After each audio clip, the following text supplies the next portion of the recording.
കന്നുകാലി പരിപാലനത്തിൽ ചെലവേറിയതോടെ ദുരിതത്തിലായിരിക്കുകയാണ് കൊല്ലത്തെ ക്ഷീരകർഷകർ.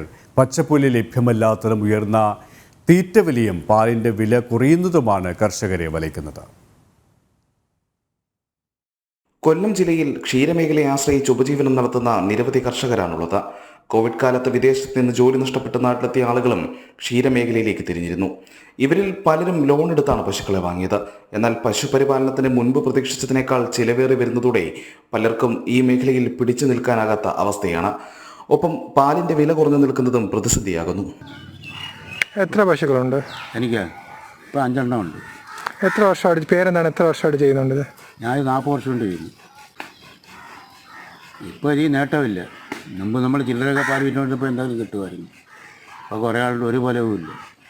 അപ്പോൾ കറവക്കൂലി 1500 രൂപ കൊടുക്കണം അങ്ങനെ കറക്കണമെങ്കിൽ പാൽ. മറ്റേ സ്വന്തമായിട്ട് കറക്കുമായിരുന്നു. അപ്പോൾ സ്വന്തമായിട്ട് ഇന്ന് കറക്കാൻ വയ്യ. അങ്ങനെയൊക്കെയുള്ള ബുദ്ധിമുട്ടുകൾ ഇപ്പോൾ ഇതിനകത്തുണ്ട്. പിന്നെ ഇപ്പം കാണാനാണെങ്കിൽ ഒരു കാരണവശാലും കൊടുക്കാൻ ഒക്കത്തില്ല, ആർക്കും വേണ്ട. ആ ഒരു സ്ഥിതിയിലോട്ടാണ് ഇപ്പോൾ പോകുന്നത്. അതുകൊണ്ട് ഒരു നേട്ടവും ഇപ്പോൾ ഉണ്ടാകുന്നില്ല.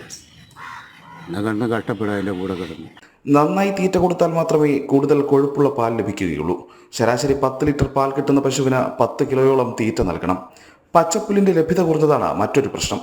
പച്ചപ്പുല്ല് സുലഭമല്ലാത്തതിനാൽ വേനൽക്കാലത്ത് പലരും കച്ചയാണ് നൽകുന്നത്. ഇതും ചെലവ് വർദ്ധിപ്പിക്കുന്നു. എന്നാൽ കാര്യമായ ലാഭം ഉണ്ടാകുന്നുമില്ല. ജനം, കൊല്ലം.